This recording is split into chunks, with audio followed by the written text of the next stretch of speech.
지금 절대 팔거나 할 때가 아니에요. 또 내가 이렇게 말하면 그건 당연히 아는데 갑자기 돈이 필요하대. 그럼 그 사람만 갑자기 돈이 필요한 게 아니라 갑자기 돈이 필요한 사람이 1명에서 100명으로 늘어납니다. 언제? 경기가 안 좋을 때. 그건 아는데 그래도 부동산을 팔아야 되는데. 하지만 그게 구라야. 아니 구라가 아니더라도 본인 스스로를 부동산을 팔게끔 스스로를 만들어요. 왜 불경기 때 가장 먼저 돈을 회수하는 수단을 부동산을 갖고 오냐고. 알긴 뭘 개뿔을 알아. 자기 그거 안 돼 내가 설명해주면. 당연히 경기 안 좋을 때 사는 게 맞죠. 아는 척 더럽게 해. 아는 게 중요하다 그랬어요? 행동이 중요하다 그랬습니다.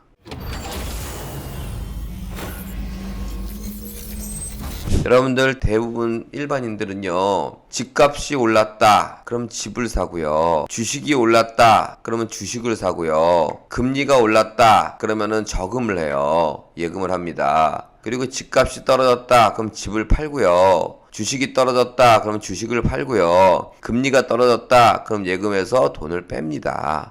제가 말하는 게 언뜻 들으면 일반적이고 정상인인 것 같아요. 하지만 조금 더 깊게 미래를 생각한다면 집값이 올랐을 때 집을 팔아야 되고 주식이 올랐을 때 주식을 팔아야 됩니다. 집값이 싸졌으면 집을 사셔야 되고요, 주식이 싸졌으면 주식을 팔 게 아니라 사야 되죠. 근데 대한민국의 90% 이상이 집값이 올랐으면 집을 사고요, 주식이 오르면 주식을 삽니다. 그리고 집값이 떨어지면 집을 팔고요, 주식이 떨어지면 주식을 팝니다. 대한민국의 빈부격차가 점점 더 줄어들고 부자가 많이 생기고 있는 그런 것이라면 대중들의 행동이나 생각이 일부 맞을 수도 있어요. 우리는 부동산 투자를 공부하러 온 사람들입니다. 남들보다는 조금은 달라야 돼요. 조금 멀리 본다거나 조금 깊게 생각한다면 집값은 비싸면 팔아야 되고 싸면 사야 됩니다. 지금 뉴스를 보면 부동산이 거래가 안 된다, 얼마가 떨어졌다, 언제 이후로 최악이다, 이렇단 모든 얘기는 부동산 가격이 떨어졌다는 얘기입니다. 사람들은 팔고 있다는 얘기예요. 그럼 우리는 무턱대고 아무거나 사라 이런 표현보다는 여러분들이 부동산을 살 기회입니다. 저는 이 떨어질 때 부동산을 사고 오를 때 부동산을 팔아라는 강의를 한 15년 동안 했습니다. 하지만 제 주변에 있는 아주 가까운 사람들을 제외하고는 전체적인 분위기는 전혀 변함이 없다고 느껴집니다. 이런 뉴스 보신 적 있습니까? 지금 은행에 어마어마한 돈이 들어갔습니다. 왜? 금리가 올랐다고 하니까. 올랐으면 어떻게 돼요? 떨어져요. 떨어지면 어떻게 돼요? 오르고요. 인간이 계속해서 위기를 극복하고 옛날보다 지금이 더 똑똑하고 더 진화한다고 판단하면 그 모든 위기는 계속 극복해서 갈 겁니다. 그리고 인간은 부동산이 없으면 살 수가 없어요. 종합적인 결론은 제가 15년 동안 경기가 안 좋을 때 사시고요, 경기가 좋을 때 파세요. 몇 번을 했을까요? 수천? 수만? 오늘도 하고 있죠. 오늘도 플러스 1 추가인데요. 이 얘기를 수만 번 했습니다. 그리고 15년 동안은 그 말이 틀리지 않았어요. 하지만 여러분들을 포함해서 부동산 경매를 배우는 건 뭡니까? 부동산을 사는 기술을 배우는 겁니다. 그러면 이렇게 경기가 안 좋을 때 부동산 경매는 더 나올 것이고, 이미 배운 사람은 부동산 경매로 써먹어야 되고, 배울 사람은 지금 배워서 빨리빨리 써먹어야 됩니다. 경기가 안 좋으면 부동산 경매는 쏟아지고 가격은 더 싸게 낙찰이나 매매를 할 수 있습니다. 그러나 제가 학원을 오픈하고 15년 정도 될 이 시점에서 경기가 안 좋으면 항상 경매 법정은 썰렁하고 경매 낙찰 가율은 항상 바닥을 칩니다. 경기가 좋으면 물건도 없는데 서로 사갖고 서울에 있는 경매 낙찰가율이 100%를 넘고 제가 지금 욕이 나올 뻔했어요.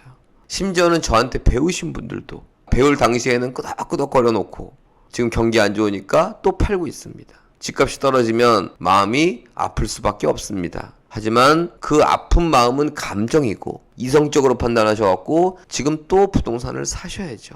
부자가 못 되는 이유가 뭘까요? 부동산 경매를 몰라서? 부동산 투자를 몰라서? 권리 분석을 못해서? 이런 게 아닙니다. 권리 분석이 빵단부터 100단까지 있는데 내가 100단이야. 그런 건 아무 소용이 없습니다. 지금 이걸 위기라고 생각하지 않고 기회라고 생각하는 사람이 항상 부자가 되는 겁니다. 제가 지금 호소하듯 말하는 이유는 부동산에서 수백 년은 아니지만 수십 년을 굴러 먹었습니다. 실전 투자로. 강사가 아니에요, 저는. 제가 15년 동안 수만 번의 얘기를 했는데도 똑같은 얘기, 지긋지긋한 얘기 좀 안 했으면 좋겠어요, 정말.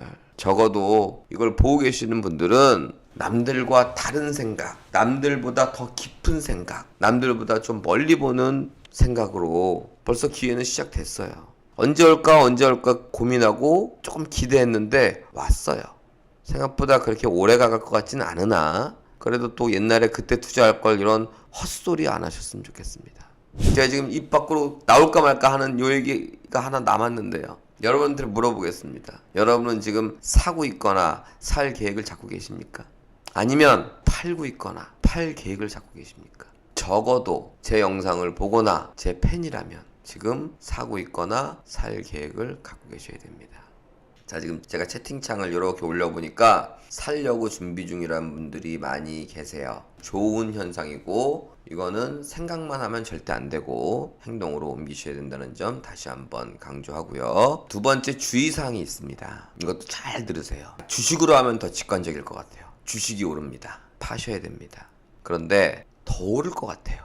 또는 꺾일 타이밍을 잘 모르겠어. 내가 지금 100원에 사갖고 1000원이 됐는데 계속 오를 것 같은 거 1100원, 1200원 이렇게 될 것 같은 거야. 그리고 아니면 1000원에서 꺾일지 1100원에서 꺾일지 1200원에서 꺾일지 모르겠는 거지. 그건 대한민국 아니 전 세계 누구도 몰라요. 맞출 수는 있죠. 사지선다형에 내가 아무것도 몰라도 맞출 확률은 25%입니다. 맞출 수는 있어요. 하지만 알고 맞추는 게 아닙니다. 쌀 때 사서 비쌀 때 파라는 제 이야기를 오해하시는 분들이 있어요. 반드시 그 최저점에서 갖고 최고점에 팔려면 사지도 팔지도 못한다는 점을 미리 아셔야 됩니다. 바닥을 찍고 올라가면 바닥 찍었던 때의 기억 때문에 사지를 못합니다. 위를 찍고 내려가면 그 위를 찍었던 것 때문에 팔지를 못합니다. 쉽게 하십시오. 쉽게. 경기가 안 좋으면 사시고요. 그냥 경기가 좋으면 파시는 겁니다. 이거 못 맞춥니다. 절대. 그래서 최저점이 어디예요? 이런 거 물어보는데 내가 막 대답을 해줘. 그러면 나쁘게 말하면 사기꾼이고요. 좋게 말하면 그냥 내 개인적인 생각인 뿐이에요. 그걸 맞춰달라고 하는 사람 자체가 어리석은 거야. 그런 어리석은 사람들이 어떻게 되는 거야? 그런 사기꾼한테 가는 거예요. 그래서 사기를 당하는 사람은 매번 사기를 당하는 겁니다. 사기를 안 당하는 사람은 매번 사기를 안 당하는 거고요. 사기를 안 당하는 사람이 뭐 조심성이 많아서 조심성이 많은 사람은 아예 성공을 못해요. 주의사항까지 말씀을 드려봤습니다. 저 지금 심각합니다. 저 지금 웃으면서 얘기하는 게 아니라 심각하게 여러분들한테 강력 추천드리는 겁니다. 지금 절대 팔거나 할 때가 아니에요. 또 내가 이렇게 말하면 그건 당연히 아는데 갑자기 돈이 필요하대. 그럼 그 사람만 갑자기 돈이 필요한 게 아니라 갑자기 돈이 필요한 사람이 1명에서 100명으로 늘어납니다. 언제? 경기가 안 좋을 때. 그건 아는데 그래도 부동산을 팔아야 되는데. 하지만 그게 구라야. 아니 구라가 아니더라도 본인 스스로를 부동산을 팔게끔 스스로를 만들어요. 왜 불경기 때 가장 먼저 돈을 회수하는 수단을 부동산을 갖고 오냐고. 알긴 뭘 개뿔을 알아. 자기 그거 안 돼 내가 설명해주면.